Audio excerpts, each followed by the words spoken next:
My emergency fund is half of what it used to be. Hi, welcome to Cash with Ash. I'm Ash, your hyperfixated finance bestie, and today I want to talk to you about my actual emergency fund numbers. Before I got laid off last year, my emergency fund was fully funded. It was 6 months worth of expenses. I was living alone. I had a pretty high monthly expense rate. It came out to $30,000. Once I got laid off, although I was on unemployment, I really had to lean into my emergency fund a little bit to get by and ensure that all of my bills and everything were getting paid. Spent a decent amount of my emergency fund.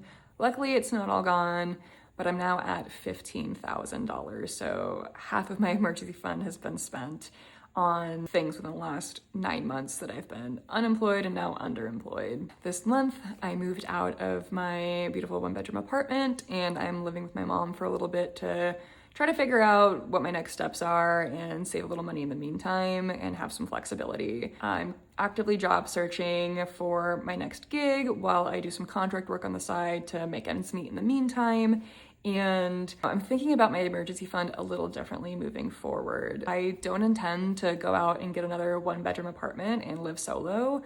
Ideally, in my next phase, I would have at least a roommate or two. And so I plan to reassess what my emergency fund number actually needs to be. Having roommates, I think, will have lower expenses overall. Ideally, I would be able to get back up to a 6-month emergency fund by the end of the year. This is dependent on my ability to get a job. We'll see how this all shakes out. I'll be able to have better numbers when I have a sense of what my next salary is going to be and rent and all of those things as well. But at the moment, I'm just going to be stockpiling what money I can into my emergency fund when I have any extra money at the end of the month.